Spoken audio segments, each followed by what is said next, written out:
अस्सलामुअलैकुम, welcome to the show खबर और तज्जिया। मैं सना कैवान। प्रोग्राम में मेरे साथ मुजम्मिल सोहरवर्दी साहब, इसके अलावा प्रोग्राम में हमें ज्वाइन करेंगे मिफ्ता इस्माइल साहब, ब्रिगेडियर रिटायर्ड हारिस नवाज साहब। मुजम्मिल साहब बहुत शुक्रिया। बात करेंगे आज सबसे पहले जिस तरह से बयान बाजी का सिलसिला जारी है, तहरीके इंसाफ की प्रेस कॉन्फ्रेंस भी इस हवाले से हमारे सामने आई है।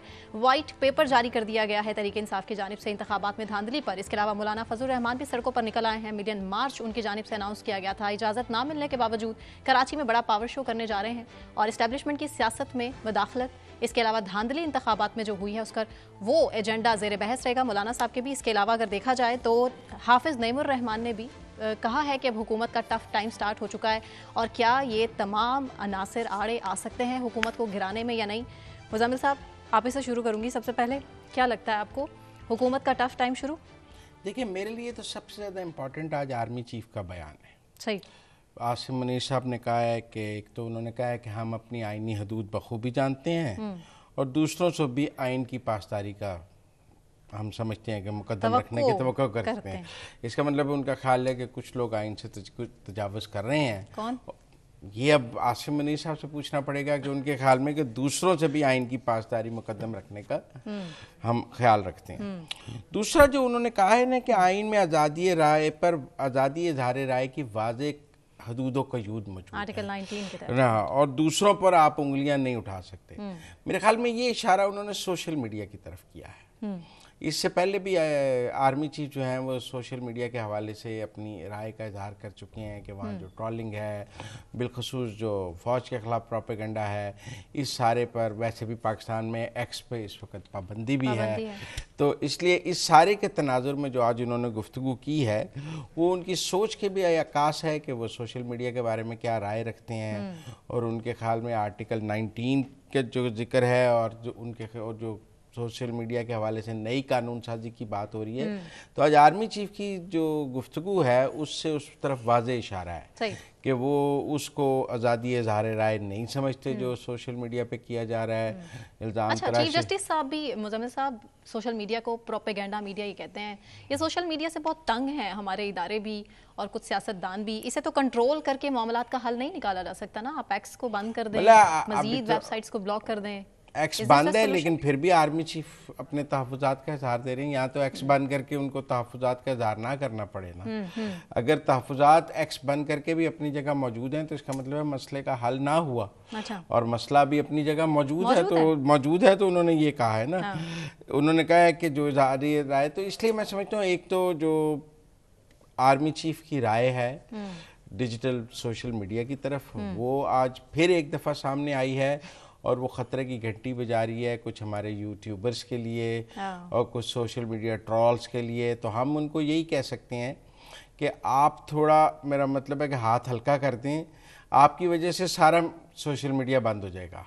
मतलब हमारे कुछ यूट्यूबर्स के सर्टनली जो थंबनेल्स हैं वो बिल्कुल अनएक्सेप्टेबल होते हैं, उनका हकीकत से कोई ताल्लुक नहीं होता। डयाला का दरवाज़ा खुल गया, वो सरेंडर कर गया, चीफ और डयाला पहुंच गया, इस किस्म के थंबनेल्स जो सोशल मीडिया पे पैनिक क्रिएट करते हैं। तो उन हमारे नादान दोस्तों की वजह से पूरा सोशल मीडिया और मेन स्ट्रीम मीडिया ख़तरे में है। सही। क्योंकि वो कोई हदूदों का यूद नहीं रख रहे और उनके नज़दीक कोई हदूदों का यूद होनी नहीं चाहिए। काइट फ्लाइंग की इजाज़त होनी चाहिए। फेक न्यूज़, हमारे कुछ दोस्तों ने तो फेक न्यूज़ को डिफेंड भी किया। उनके ख्याल में फेक न्यूज़ को इतना बड़ा जुर्म नहीं है आपके इसके ऊपर इतना शोर मचाएं। ट्रेंड सेट हो चुका है ना इस हवाले से। लेकिन देखें ना, अब हमारे यहाँ कुछ दोस्त फेक न्यूज़ को डिफेंड भी करते हैं कि कोई बात नहीं, फेक न्यूज़ भी आगे तो क्या फ़र्क पड़ता है। उसकी माफ़ी तलाफ़ी है, माफ़ी तलाफ़ी है, कोई ऐसी बात नहीं है अगर आपके बारे में गलत खबर भी आ जाए। हालांकि उनके अपने बारे में आप एक वीलॉग करते हैं तो वो आपको कहेंगे कि इसकी वजाहत करें और आपने मेरी खिलाफ वीलॉग किया है। लेकिन वो खुद रोज़ लोगों के खिलाफ वीलॉग करें तो उन्हें कोई प्रॉब्लम नहीं होती है। तो मेरे ख्याल में कहीं ना कहीं जर्नलिस्टों को, कहीं सबको बैठ के आज खुद ही कोई हदूदों को यूद तय कर लेनी चाहिए, वरना अगर बाहर से की गई तो हमारे लिए बड़े मसाइल पैदा हो जाएंगे। सोशल मीडिया की वजह से मेन स्ट्रीम मीडिया की आज़ादी है। आप समझें, कुछ चीज़ें जब सोशल मीडिया पे आ जाती हैं तो वो मेन स्ट्रीम मीडिया भी उस पर बात करने की पोजीशन में आ जाता है। लेकिन अगर सोशल मीडिया पे भी चीज़ें आनी बंद हो गई और मेन स्ट्रीम में पे भी बंद रही तो फिर तो बहुत ही मुश्किल सूरत हाल हो जाएगी। तो इसलिए मैं समझता हूँ कि ठीक है, ताली दोनों हाथों से बजती है। मैं ये नहीं कह रहा कि रियासत बिल्कुल ठीक सोच रही है और रियासत के मौक़िफ़ में 100% जान है, और ना मैं ये ठीक कह रहा हूँ कि हम 100% दुरुस्त हैं और हम जो कर रहे हैं वो बिल्कुल रूल्स के मुताबिक है। मैं ख्याल है दोनों तरफ से रूल्स ब्रेक हो रहे हैं। बहरहाल आर्मी चीफ का बयान खतरे की घंटी है। ठीक है, और हो सकता है कि आने वाले टाइम में मजीद पाबंदियां भी लगाई जा सकें ऐप्स पर, डिफरेंट ऐप्स पर, और जो इससे पहले कहा भी जाता रहा है। ठीक है, अब मौलाना साहब की बात कर लेते हैं। मुजम्मिल साहब, मौलाना साहब ने तो खतरे की घंटी बजा दी है, मैनेज नहीं हो पा रहे मौलाना साहब, ना ही पीपल्स पार्टी से। जरदारी साहब ने भी कोशिश करके देख लिया, नवाज शरीफ साहब ने भी, शहबाज शरीफ साहब ने, लेकिन राना सनाउल्लाह साहब कह रहे हैं कि फिर भी अच्छे टर्म्स हैं। अगर अच्छे टर्म्स हैं तो फिर ये खतरे की घंटी क्यों बजा रहे हैं? नहीं, उनके समधी कल जाती उम्रा में नवाज शरीफ और मरियम नवाज से मिल रहे थे, जो गवर्नर के पी हैं। तो कोई ऐसी बात नहीं है। मौलाना खतरा है तहरीक इंसाफ के लिए। अच्छा, आप समझें कैसे? देखें, मौलाना जलसा कर लेंगे, तहरीक इंसाफ नहीं कर सकेगी, तो लगेगा असल ऑपोजिशन मौलाना है। मौलाना का मिलियन मार्च हो जाएगा, तहरीक इंसाफ का नहीं हो सकेगा। और फिर तहरीक इंसाफ के लिए ये भी होगा कि अगर उन्होंने मौलाना से छोटा कर लिया तो हम कहेंगे मौलाना के मार्च बड़े हैं, आपके छोटे हैं। आप समझे ना। और मौलाना को हुकूमत नहीं रोकेगी, लेकिन तहरीक इंसाफ को इजाज़त नहीं देगी। मौलाना के तो अगर मिल जाते हैं ये दोनों बड़ी ताकतें कर मिल जाती हैं तो नहीं, ये दोनों नहीं मिल सकते मुझे लगता है, क्योंकि मौलाना का और पीटीआई का बैटल ग्राउंड एक है, केपी।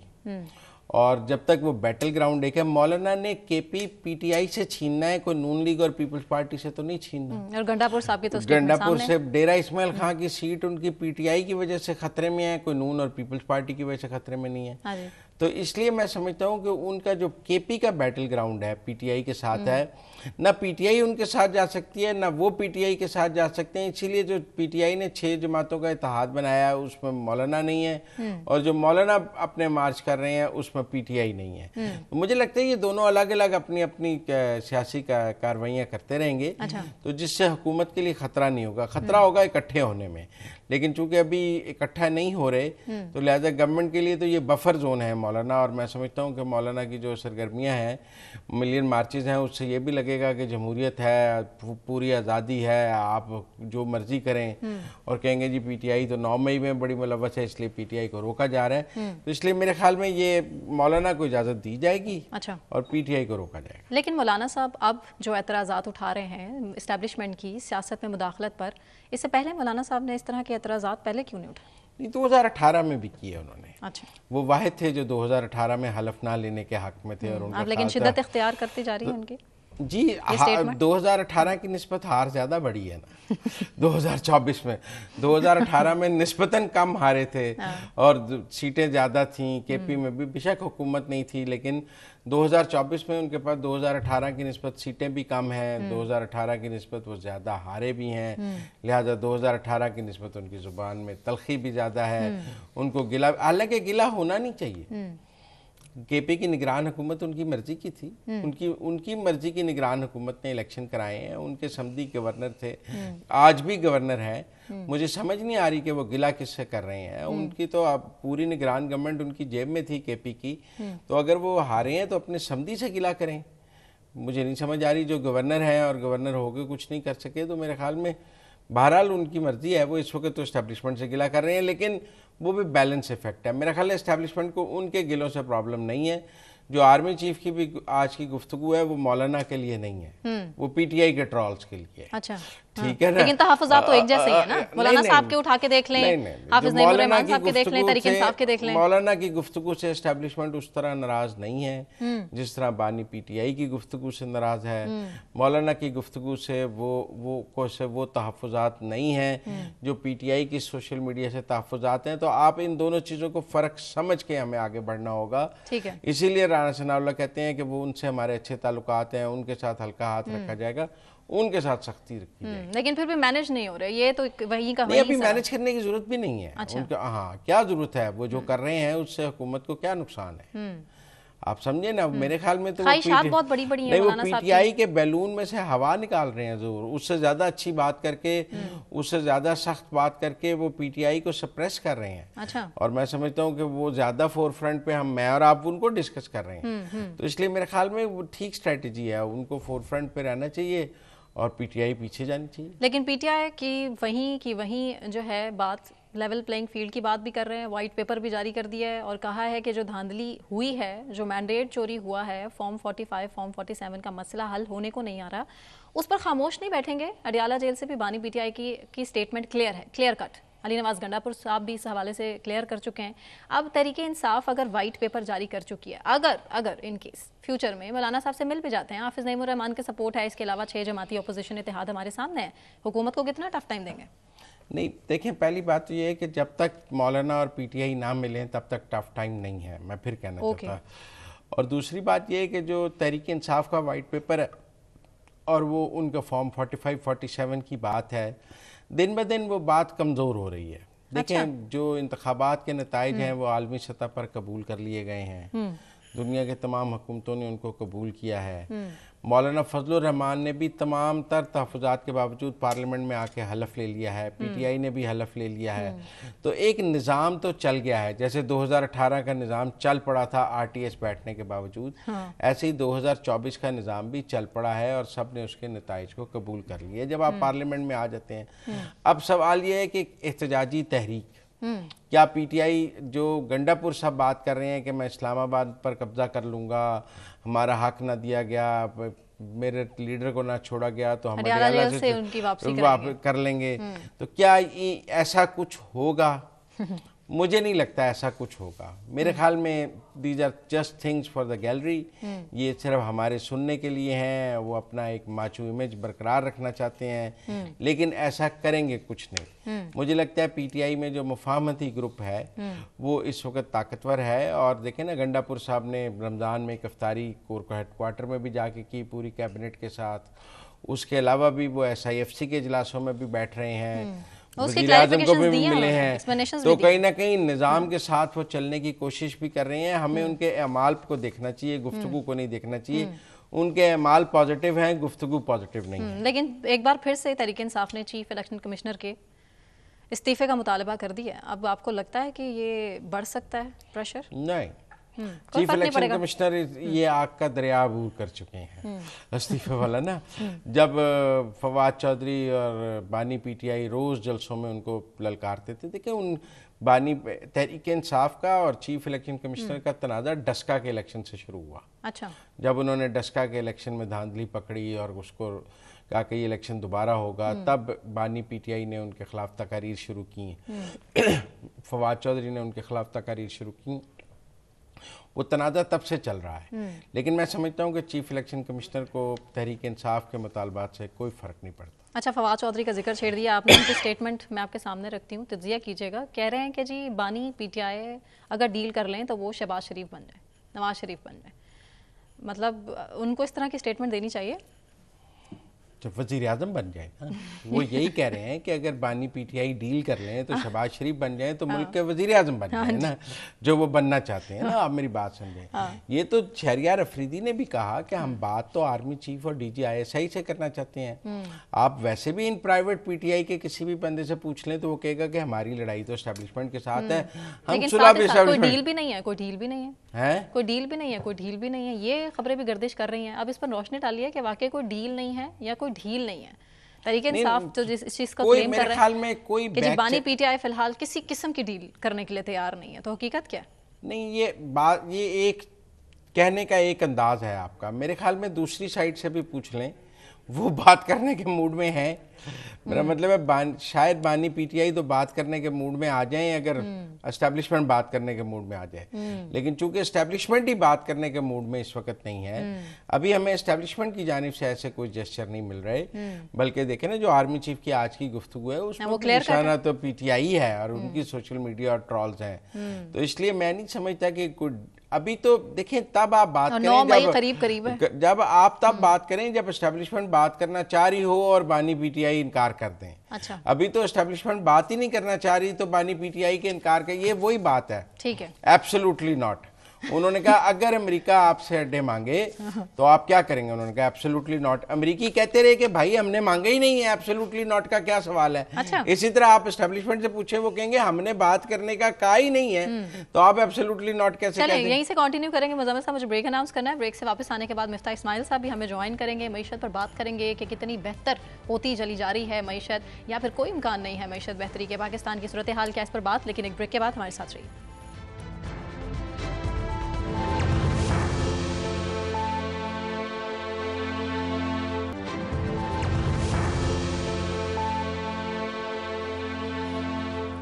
वेलकम बैक नाज़रीन। मुज़म्मिल सोहरवर्दी साहब मेरे साथ स्टूडियोज़ में मौजूद। मिफ्ता इस्माइल साहब ने हमें ज्वाइन किया है। मिफ्ता साहब बहुत शुक्रिया आपके वक्त के लिए। मईशत किस तरह बेहतर होगी?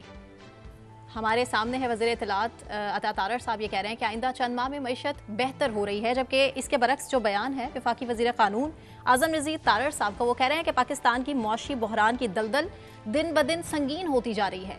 सूरत हाल क्या है? क्योंकि असल हकाइक तो यही है कि 9 करोड़ से ज़ायद अफराद खते गुर्बत से नीचे आ चुके हैं और एक वक्त की रोटी तक खाना इस टाइम गरीब के लिए मुश्किल हो चुका है। कैसे हालात ठीक होंगे?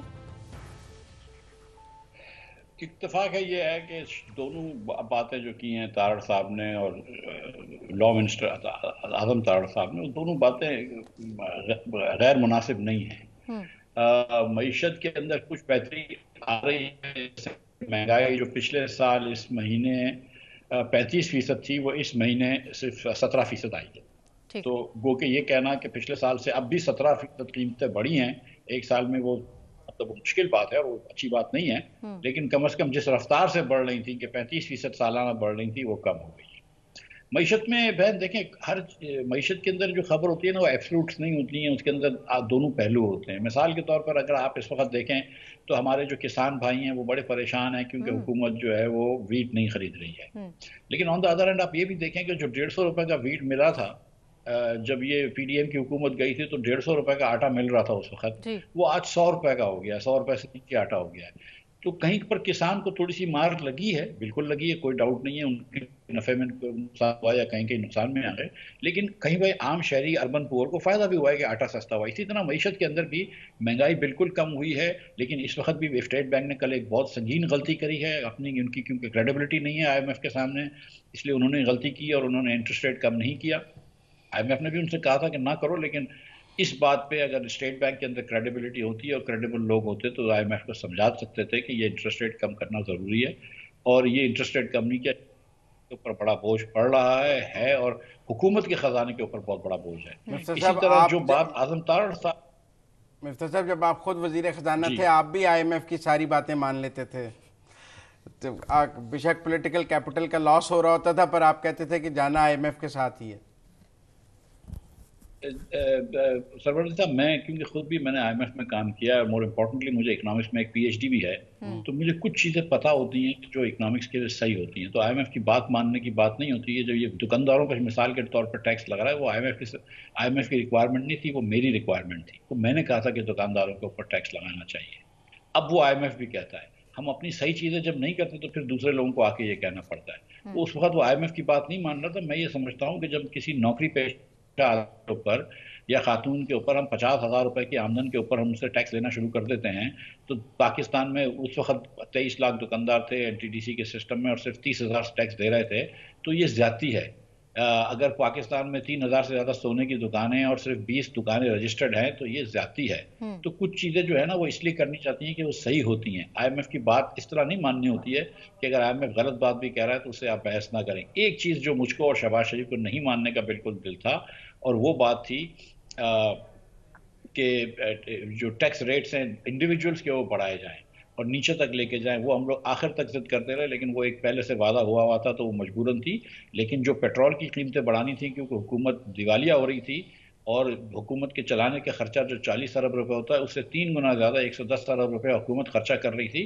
तो वो तो कोई भी आपको कहेगा, कोई पागल भी कहेगा कि प्राइस बढ़ा, और मैं तो रोज़ बोलता था और 3 महीने फिर भी मुझे इन्होंने रोका प्राइस पूरी बढ़ाने में। तो वो चीज़ें तो एकदम दुरुस्त चीज़ें हैं।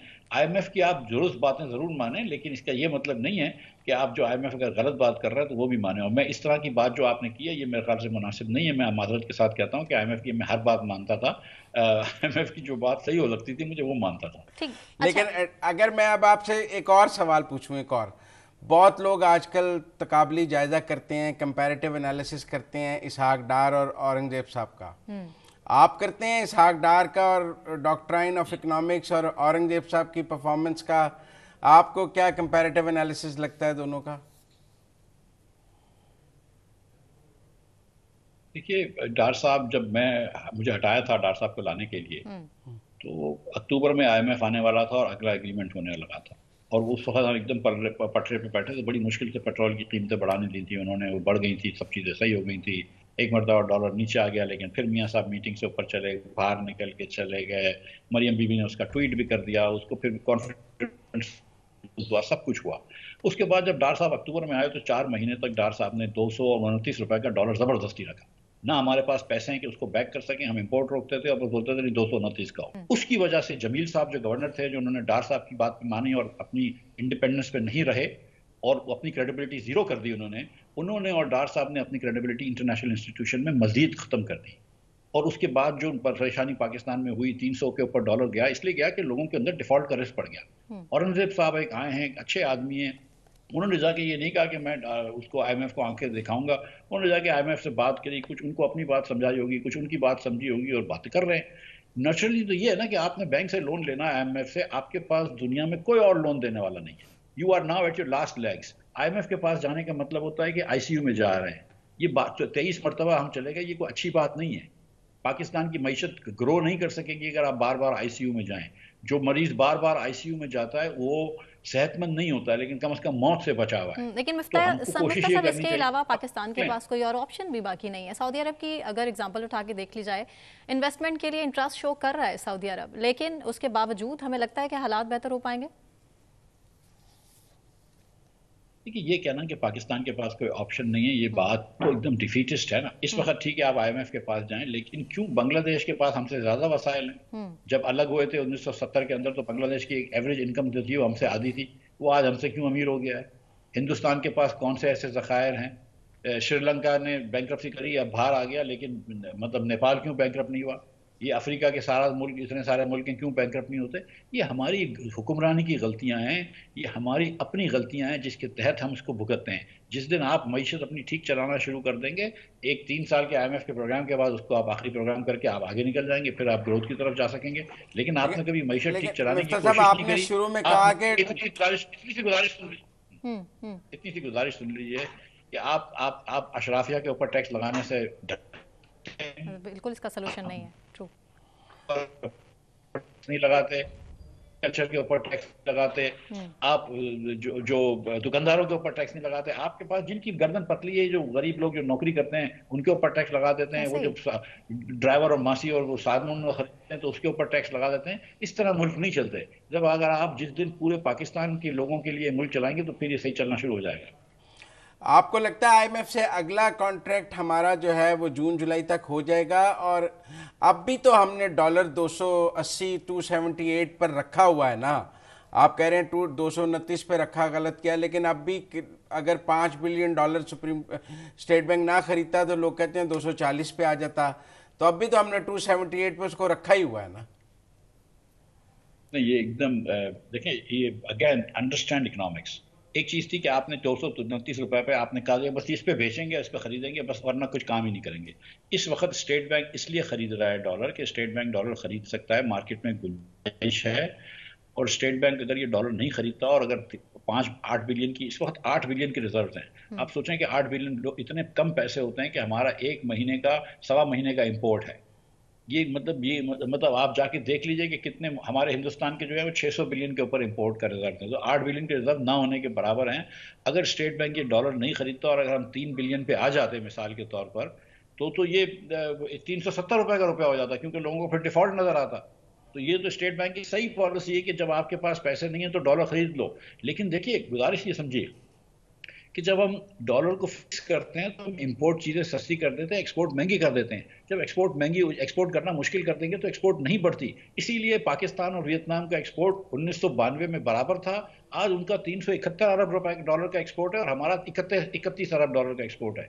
अगर हम ये नहीं तस्लीम करेंगे कि हमने बेसिक गलतियां करी हैं अपनी हुक्मरानी के अंदर, हमने बेसिक गलतियां करी हैं अपने इकोनॉमिक्स के चलाने के अंदर, अगर हम ये चीजें नहीं सोचेंगे, हमने अपने अपने अपने बच्चों के मुस्तकबिल को गिरवी लगवाया, कर्ज लिया और यहाँ पे डॉलर सस्ता रखा, अगर हम इन चीजों को एडमिट नहीं करेंगे तो ये मुल्क को हम ठीक नहीं कर सकेंगे। पहले हमको एडमिट करना पड़ेगा कि what we have been doing in the last 20-30 years is all wrong. ठीक है मिफ्ता साहब, अपनी पार्टी के हवाले से कुछ बता दीजिए। शाहिद खान अब्बासी साहब हैं, इसके अलावा मजीद कुछ लोगों से भी आपने रब्ता किया है? बहन बहुत सारे, हमने किसी से अल्लाह की मेहरबानी से रब्ता नहीं किया, क्योंकि होपफुली आपकी पार्टी ऐसी होगी जो गलतियां आप बता रहे हैं कि हुकूमत में रहते हुए पहले हो चुकी हैं, वो आइंदा नहीं होंगी। हो सकता है बेहतरी और सुधार इसी से है। हम खुदा न खास्ता ऐसा नहीं कहेंगे कि हमसे कोई गलती नहीं होगी, गलती तो इंसान से होती है। हम कोई दूध में नहाए हुए नहीं है, हम कोई परफेक्ट नहीं है, और हाइंडसाइट हमेशा से बेहतर होती है फोरसाइट से। तो गलतियां तो हो सकती हैं, लेकिन एक चीज का इदराक होना चाहिए कि इस वक्त मुल्क के अंदर रिफॉर्म्स की, फंडामेंटल रिफॉर्म्स की बहुत जरूरत है। और अब आप जो छोटे से पैबंद लगा कर इस मुल्क को आगे नहीं ले सकते। आपको ये बात होगी कि आपका मुल्क का इस वक्त जो बेस्ट पॉसिबल वो है ना, लाइकली सिनेरियो, वो ये कि 5 साल में आप बांग्लादेश के बराबर आ जाएं। लोग कहते हैं वो भी नहीं कर सकेंगे, लेकिन खुदा न खास्ता म्यांमार की तरफ ना चले जाएं हम लोग। जब आपको ये, तो हम पार्टी लेकर आएंगे। देखें, हम पार्टी में ये कोशिश कर रहे हैं कि नए लोग, नए चेहरे जो कि सियासत में नहीं हों, जो कि पब्लिक सर्विस में हों, प्रोफेशंस के अंदर हों, यंग लोग हों, खवातीन हों, इन सब को लेकर आए। मैं, शाहिद भाई, मुस्तफ़ा नवाज बड़े प्रिविलेज बैकग्राउंड से हैं। हम लोग एक पुराने सियासतदान भी हैं। हमको कभी आज तक बिजली का बिल भरने के अंदर तकलीफ नहीं हुई। तो हमारी एक सोच जो है ना वो डिफरेंट होती है। हमको और ऐसे लोगों से मिलना है, उनको अपने साथ बैठाना है, खवातीन को, यूथ को, कि जिससे हम सीखें कि यार पाकिस्तान में उनको क्या मसला है। जब दुनिया में लीबिया से स्पेन जाती हुई कश्ती डूबती है और उसमें आधे से ज्यादा बच्चे पाकिस्तानी जो होते हैं वो शहीद होते हैं, 400 लड़के हमारे निकलते हैं, तो ये हमको सोचना चाहिए कि इसमें बांग्लादेशी क्यों नहीं थे, इसमें इस शिप के अंदर इंडियन क्यों नहीं थे, इस शिप में बर्मीज लोग क्यों नहीं थे, इस शिप में श्रीलंकन लोग क्यों नहीं थे। हम ये नहीं सोच सक रहे, तो यहाँ पे किसी सियासी पार्टी को इदराक नहीं है। ये सिर्फ अभी तक नाम नहीं बताया आपने पार्टी का। मिफ्ता साहब नाम ही बता दें, आज आप हमें ब्रेकिंग करते हैं, नाम बता दें। मुजम्मिल भाई, असल में चक्कर ये कि वो जो होता है, अगर डिक्टेटोरियल पार्टियां होती हैं ना, तो उनके नाम बड़े आसान होते हैं कि एक साहब ने कह दिया वो नाम हो गया। हमारे शाहिद भाई ने एक नाम प्रपोज किया था, मैंने कहा चलो ठीक है शाहिद भाई आप कह रहे हैं तो, लेकिन और लोगों ने कहा नहीं शाहिद भाई ये नाम अच्छा नहीं है। अब एक और नाम प्रपोज हो गया है। फिर हमने उस नाम को इस्लामाबाद में मीटिंग करी थी केपी और पंजाब के दोस्तों के साथ, तो डिस्कस हुआ है। हम जो है कराची के अंदर बलूचिस्तान और सिंध के दोस्तों से भी डिस्कस करेंगे, उसके अंदर मजीद डिस्कशन होगा। तो सर ये कंसेंसस पैदा करने में थोड़ी सा टाइम लगता है। वो वक्त ठीक है कि ये भी जमहूरियत की एक अपनी वो है, जमहूरियत की एक अपनी तर्ज है कि कंसेंसस पैदा की जाए और थोड़ी देर लगे। एक आखिर में एक सवाल, आजकल बहुत बहस है, एक बड़ी सियासी जमात कह रही है कि मसाइल का हल पब्लिक प्राइवेट पार्टनरशिप में है, हुक्मरान जमात कह रही है कि प्राइवेटाइजेशन में मसाइल का हल है। किस, आपका वोट किधर है, पब्लिक प्राइवेट पार्टनरशिप में है या प्राइवेटाइजेशन में है? पाकिस्तान में मुजम्मिल भाई अमूमन जब पब्लिक प्राइवेट पार्टनरशिप हमने देखी है ना, तो हमने देखा है कि पब्लिक एक्सपेंसेस होते हैं और प्राइवेट बेनिफिट होता है। ठीक है, वी हैव टू अंडरस्टैंड हमारी हुक्मरानी। प्राइवेटाइजेशन की जब मैं बात करता था, और मेरे ख्याल से मुझसे ज़्यादा पीआईए की प्राइवेटाइजेशन की किसी ने बात नहीं करी होगी, और मेरे पीटीआई के दोस्त तो बड़ी बातें करते थे जब मैं कहता था कि $1 में कोई खरीद ले तो खरीद ले, वो $1 में भी नहीं बिक सकती, आपको उसके कर्ज खत्म करने पड़ेंगे। आज आपने अखबार में देखा कि कोई बाहर की कंपनी अब तक किसी ने इंटरेस्ट शो नहीं की। अल्लाह करे वो बिक जाए, लेकिन गुजारिश ये है कि आपको पाकिस्तान की हुक्मरानी समझनी है तो कराची से लेकर खैबर तक, बशमूल पंजाब के, इस्लामाबाद के किसी एक पुलिस स्टेशन में 15 मिनट निकाल के आ जाइए, किसी एक कचहरी में 15 मिनट निकाल के आ जाइए, तो आपको पता चल जाएगी कि प्राइवेटाइजेशन कितनी ज़रूरी है। फिर अगर आपको पब्लिक प्राइवेट पार्टनरशिप के बारे में सोचना है तो आप ज़रा सा सोच लीजिए कि ये IPP वगैरह से हमको कितना फ़ायदा हुआ है पब्लिक प्राइवेट पार्टनरशिप करने से, और उसके बाद दीगर जो चीज़ें हमने करी उससे हमको कितना फ़ायदा हुआ है। तो हमको अपने वीकनेसेस और अपनी स्ट्रेंथ समझनी है। ये सिर्फ हुकूमत जो है ना, ये नारों पे नहीं चलनी चाहिए, कहीं ना कहीं किसी को संजीदगी से भी काम करना चाहिए। बिल्कुल ठीक है। वो कहते हैं थर बहुत कामयाब पब्लिक प्राइवेट का, तो थर की हर जगह थर वाला मॉडल लगा लें। सर आप मैं खुदा न खास्ता थर की उस पर कोई कामयाबी या गैर कामयाबी करना चाह रहा, लेकिन आप पाकिस्तान के अंदर मुजम्मिल भाई 2 4 6 पब्लिक प्राइवेट पार्टनरशिप देख लीजिए ना कि फायदा किसको हुआ है और नुकसान किसको हुआ है। उनको पब्लिक प्राइवेट पार्टनरशिप में। जब आप आईपीपी के भी रेट दे देते हैं, फिक्स कर लेते हैं, खरीद लेते हैं, तो वो पब्लिक प्राइवेट पार्टनरशिप ही हो जाती है ना। आपने प्राइवेट पब्लिक ओनरशिप रखनी है, आप पीआईए या स्टील मिल या जो भी चीज बेचें उसको पूरा ना बेचें, 100% ना बेचें, 70% बेचें, 30% शेयर अपने पास रख लीजिए, क्या का बात है उसके अंदर, बेच लीजिए, बिस्मिल्लाह हो गया, आपकी पब्लिक का हिस्सेदारी हो गई। लेकिन जब आप उनके साथ ठीक। पार्टनरशिप में जाते हैं और उनके साथ आप बोलते हैं कि अच्छा ये तुम्हारा काम है, ये हमारा काम है, और फिर उसके बाद तो वो उस चीज के अंदर कभी भी हुकूमत को फायदा नहीं हुआ, नुकसान ही हुआ है। ठीक। मिफ्ता साहब, अगर नैब की बात करें, नैब के कारकर्दगी पर जिस तरह सियासतदान तहफ़्फ़ुज़ात का इजहार करते हैं और रिसेंटली जिस तरह से आप एक पूरे बड़े तकलीफ़ के मराहिल से गुजरे हैं, जिस तरह से नैब का केस, आपकी फैमिली और आपके ऊपर जो सब कुछ गुजरा, सियासतदानों ने उससे क्या सीखा, और आज अगर सियासतदान चाहें तो क्या उसको बेटर नहीं कर सकते? मुस्लिम लीग के मंशूर में यह है कि नैब खत्म कर दी जाए। जी, तरीक़ इंसाफ भी कुछ इस तरह की बातें करती रही। हुकूमत आई थी पहले दिन, जी, जब पीडीएम की हुकूमत आई थी पिछली मरतबा, तो पहले दिन जब हुआ तो जब मीटिंग हुई तो शायद अब्बासी साहब ने तो ये गुजारिश करी थी कि नैब को खत्म कर दें, लेकिन मुस्लिम लीग के वज़रा के ऊपर केस चलने दें ताकि हमारे ऊपर कोई उंगली न उठा सके। तो मैं तो अब भी ये समझता हूँ, सच्ची बात है, अब तो ये सारी बातें झूठी हैं कि मुस्लिम लीग के ऊपर भी केस, आपने देखा कि खुद हमारे ऊपर जो केस चला, आप देखें किस किस्म की इन्होंने तहज़ीब कर, घर पे छापा मारा, तो हमारे बच्चियों के दराजें खोल के देखिए तो क्या उसमें क्या हमने छुपा के रखा होगा, मतलब तो इनकी सोच मर गई थी, इनको शर्म नहीं आती थी, इनके बीवी बच्चे नहीं है, इनके घर वाले नहीं है।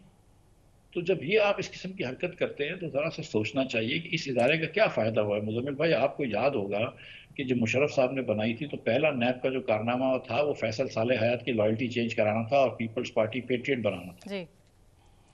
और जब से लेके आज तक कभी पाकिस्तान में नैब 20-30 साल से है ना, क्या पाकिस्तान में 30 साल से करप्शन कम हुई है? पर आप पर तो केस खत्म हो गया ना, नैब ने अपना केस आपसे पर से तो वापस ले लिया, आपको मुबारक हो, आपका केस वापस ले लिया। मैं आपको पता है शाहिद भाई तो इस पे भी खुश नहीं है। शाहिद भाई तो कहते हैं कि यार अब चलने देते हैं ना केस। देखें, मैं आपको ऐसा मेमन मैं आपको बताऊं, मैं तो पैसे पूरे लॉयर के दे चुका हूं, तो मुझे तो फर्क नहीं पड़ता है, मैं तो जेल काट चुका हूं, मैं तो अपनी बेल के पैसे भी दे चुका हूं, एग्जाम्पशन भी कर चुका हूं, तो चलने देते हैं केस। जाके एक मरतबा आए ना सामने, मैं तो अब भी कहता हूं कि टीवी पे लेकर आए उस जमाने के नैब के लोगों को और मेरे साथ बैठाएं, शाहिद भाई के साथ बैठाएं और टीवी के ऊपर आप करें, मुजम्मिल भाई बुलाइए इनको और बोलो कि दिखाओ मिफ्ता के खिलाफ क्या केस था, फिर मिफ्ता से जवाब लीजिए। आप एक खोली अदालत, लोगों के सामने बताइए ना कि किस चीज का केस किया था इन्होंने। मैंने इनसे ये कहा था कि एक दुनिया में अगर मैं अभी चैलेंज देता हूं आप से कि जिस दिन आप कहेंगे किसी भी उस जमाने के नैब के अफसर को जो हमारे ऊपर इल्जाम लगाते थे, उनके कंसल्टेंट जो हमारे ऊपर झूठे इल्जाम लगाते थे, ये पीटीआई के सियासतदान जो हमारे ऊपर झूठे इल्जाम लगाते थे, बुलाइए अपने पास और मुझे बुलाइए, शाहिद अब्बासी को बुलाइए और हम जवाब देंगे, आपको जवाब देंगे हम। पर वो आप पर केस तो इमरान खान ने बनाया था, आप पर केस तो इमरान खान ने बनाया था, शहजाद अकबर वगैरह ने। मैंने कहा है कि इनके ऊपर केस करूंगा, मैं इनके ऊपर केस करूंगा। मुझे कोई मतलब, देखें, मेरा कोई लॉस ऑफ रेपुटेशन नहीं है। अल्लाह ताला जो मुझे जानते हैं वो जानते हैं कि मिफ्ता इस्माइल ने कभी किसी ₹1 की चोरी नहीं करी और ना कभी सोच है, कभी, अल्लाह की मेहरबानी से, ठीक है। और भी मिफ्ता इस्माइल कोई वाहिद सियासतदान नहीं है, ऐसे बहुत हैं। मेरी गुजारिश ये है कि ये जो इस किस्म की हर बात के अंदर सियासतदानों की तस्दीक करना, सबको चोर बोलना, और मतलब ये बात कोई अच्छी तो नहीं है ना। तो कल आपने नई सियासी जमात, आप सियासी जमात बनाएंगे तो आप बाकी सियासी जमातों को गलत नहीं कहेंगे? आप नई सियासी जमात बनाएंगे तो बाकियों को गलत नहीं कहेंगे? सर मेरी बात सुनिए, मैं आपको बताऊं, पाकिस्तान में सियासी जमातें गलत कहना चाहिए उनकी पॉलिसीज को। मैंने आज भी लिख के दिया है कि एहसन इकबाल और मेरी राय अलग हैं सियासी, लेकिन परवेज रशीद और एहसन इकबाल मेरे मॉडल हैं कि किस तरह एक फाइनेंशियल इंटेग्रिटी के साथ लोग रहते हैं। ये कसम से मैंने ये आज लिखा है, ट्वीट करके दिया है। मैंने उस दिन एक प्राइवेट ग्रुप में लिखा था कि मैं ये जानता हूं कि असद उमर जो है वो एक पैसे का चोरी नहीं करता, हालांकि इसको ये पता थी कि ये केस जो है ये गलत है और ये इंटेलेक्चुअल इसकी डिसऑनेस्टी थी, लेकिन चोरी नहीं करी कभी। तो ऐसी बात नहीं है कि दूसरी पार्टियों में भी, पीपल्स पार्टी में बहुत सारे दोस्त हैं हमारे, मतलब आपने डॉक्टर आसिम को जेट ब्लैक टेररिस्ट बना के पकड़ लिया, उस आदमी ने कभी जिंदगी में पिस्तौल नहीं चलाई होगी। मतलब ये बात, अब तो सियासी जमातों की मैं बिल्कुल उनकी पॉलिसीज की बुराई करूंगा, अपनी जमात के अंदर भी अगर कोई गलती हुई तो मैं बात करूंगा, मैं अपनी समझ से बात करूंगा, और जहां अपनी गलती हुई तो गलती तस्लीम भी मिफ्ता करेंगे। साहब, आपकी बातों से इशारे हमको ये मिल रहे हैं कि कौन कौन लोग आपकी पार्टी को ज्वाइन कर सकते हैं, ऐसा ही है? नहीं नहीं, कोई इशारे नहीं मिल रहे। हम आपको लोग दिखाएंगे आधे तो आप जानते भी नहीं होंगे। अच्छा। मैं आपको सच बता रहा हूँ। ये ब्रेकिंग है। नहीं, आप नहीं, मतलब ठीक है, देखें, मैं सीरियसली बताऊं, तो वो इलेक्शन कैसे लड़ेंगे? इलेक्शन कहाँ से लाएंगे? वो विनिंग हॉर्सेस, विनिंग कैंडिडेट्स कहाँ से लाएंगे? इलेक्शन कैसे जीतेंगे? अंडर 19 टीम की तरह। अब कौन से विनिंग हॉर्सेस होते हैं यार? अच्छा, 8 तारीख को नून का, 8 तारीख को जो है वो उसका वोटर निकला था, तो बीटीआई का 9 तारीख को किसी और का वोटर निकल आया, नून का वोटर निकल आया। कभी कोई आरटीएस में जीत जाता है, कभी 47 पे जीतता है। हमको ऐसी जीतनी चाहिए। अल्लाह हमको इज्जत दे। हम अपना वोटर के सामने अपना मुकदमा रखेंगे, ना किसी से मदद मांगेंगे, ना किसी ने हमको मदद ऑफर की इन फेयरनेस। अगर हमको हमारे लोग, लेकिन वो कहते हैं आप पीटीआई की जगह लेंगे, आपकी सियासी जमात पीटीआई की जगह लेगी। सर, कोई किसी की जगह नहीं होती है।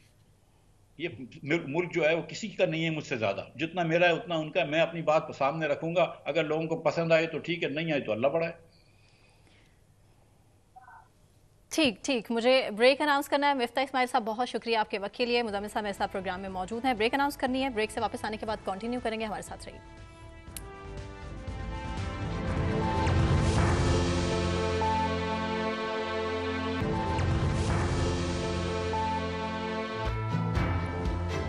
वेलकम बैक नाज़रीन। मुज़म्मिल सोहरवर्दी साहब मेरे साथ स्टूडियोज़ में मौजूद हैं। बात करेंगे कच्चे के डाकुओं के हवाले से, जिनके आगे कानून भी अब बेबस नजर आता है। शर्जील मेमन साहब, जिनकी स्टेटमेंट हमारे सामने आई है कि सख्त कार्रवाई की जाएगी कच्चे के डाकुओं के खिलाफ, तो ये अपनी नौयत का कोई पहला बयान नहीं है। इससे रिलेटेड सिंध हुकूमत की जानिब से बारहा बयानबाजी का सिलसिला जारी रहा कि कच्चे के डाकुओं के खिलाफ ऑपरेशन किया जाएगा। रेंजर्स ऑपरेशन हमने देखा, लेकिन उसके बावजूद हम ये देख रहे हैं कि 2024 में अगवा बाराए तावान की वारदातों में रिकॉर्ड इजाफा हुआ है।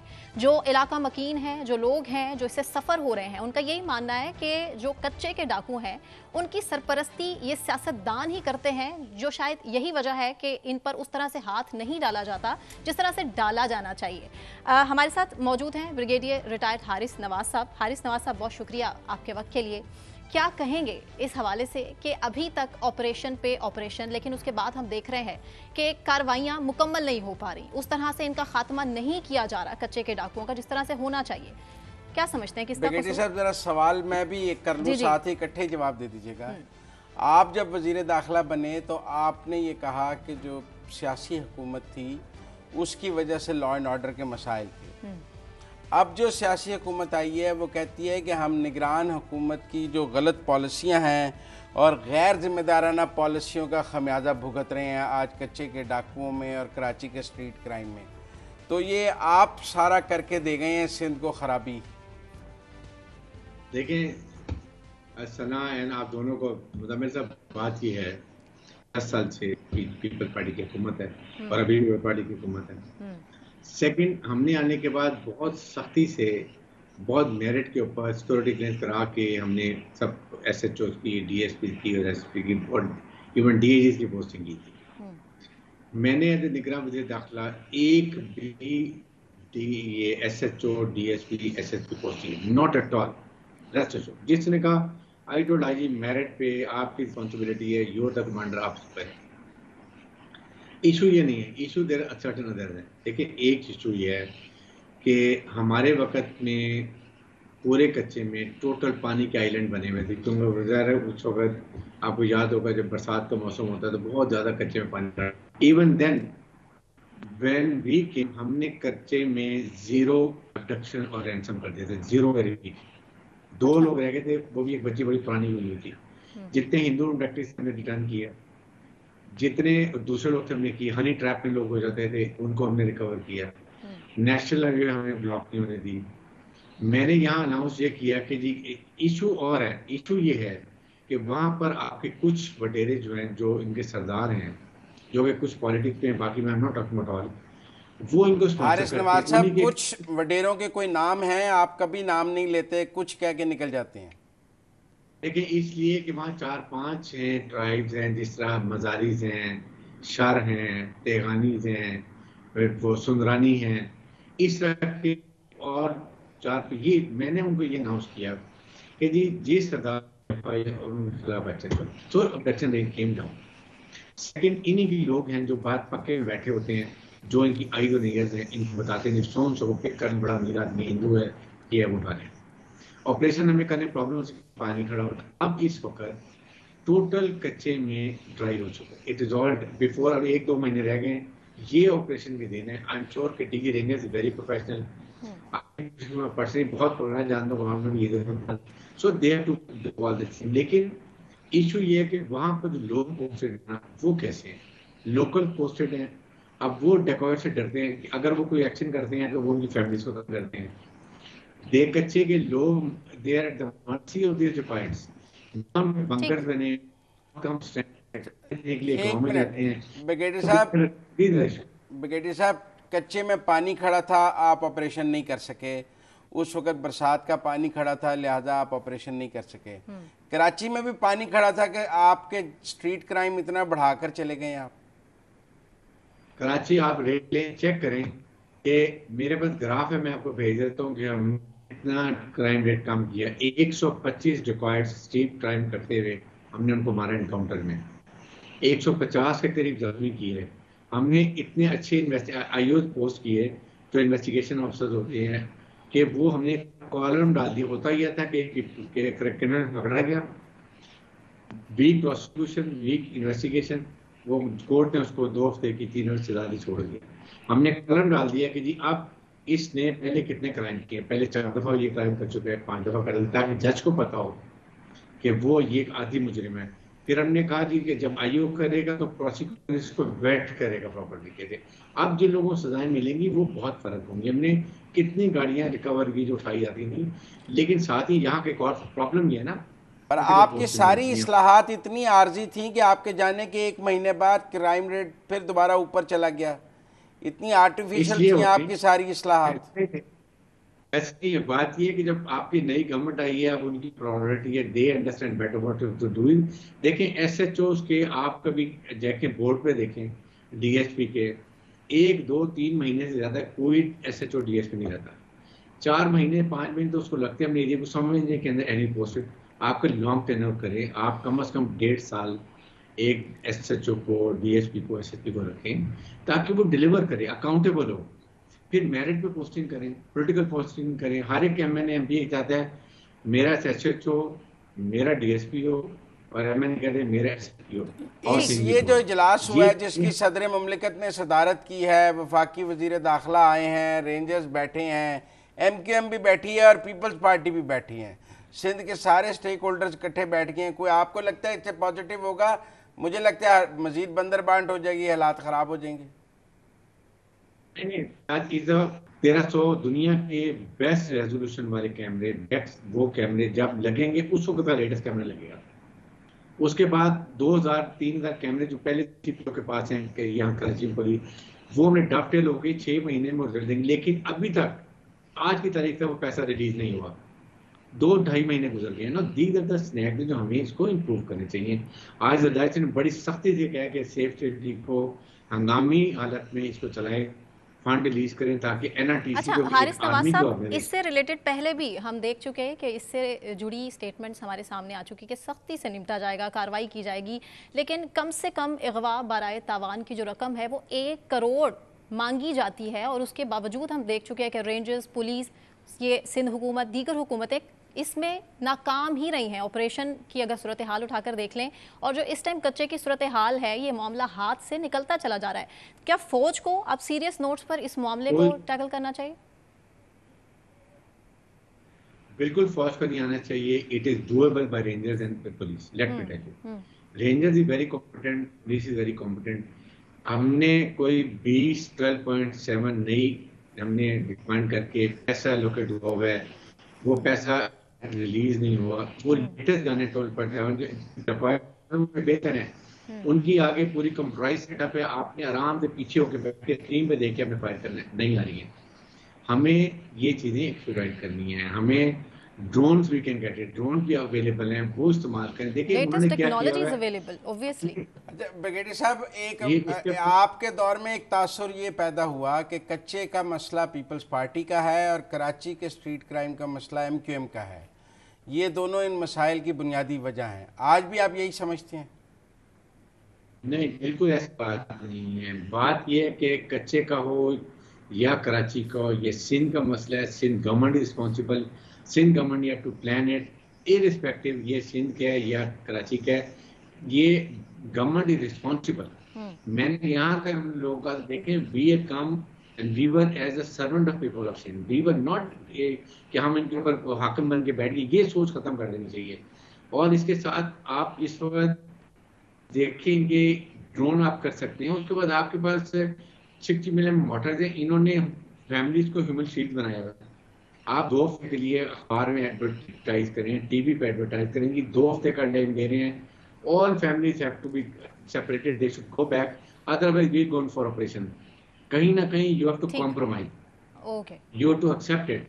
इसके लिए you need to have political will and mental result and which can be done. Is it doable? I am convinced. ठीक ठीक ठीक, बहुत शुक्रिया ब्रिगेडियर रिटायर्ड हारिस नवाज साहब आपके वक्त के लिए। लेकिन मुजम्मिल साहब, ये अभी भी एक लम्हा फिक्रिया है कि लेटेस्ट टेक्नोलॉजी होने के बावजूद, कॉल्स ट्रैप करने के बावजूद भी हम उन तक नहीं पहुंच पा रहे। 2024 में सूरत हाल हाथों से निकलती चली जा रही है। एक मसला बने हुए हैं। एग्जैक्टली, हमें बैरूनी मसाइल से क्या ही, स्टेट विद इन स्टेट वाला मामला है डाकुओं का, कि उन्होंने अपनी रियासत बनाई हुई है, तो रेट कहाँ गई रियासत? बिल्कुल ठीक है। मुजम्मिल सोहरवर्दी साहब को भी और मुझे सना कहवान को इजाजत दीजिए। कल इसी वक्त हाजिर होंगे आपके सामने। अपना बहुत ख्याल रखिएगा।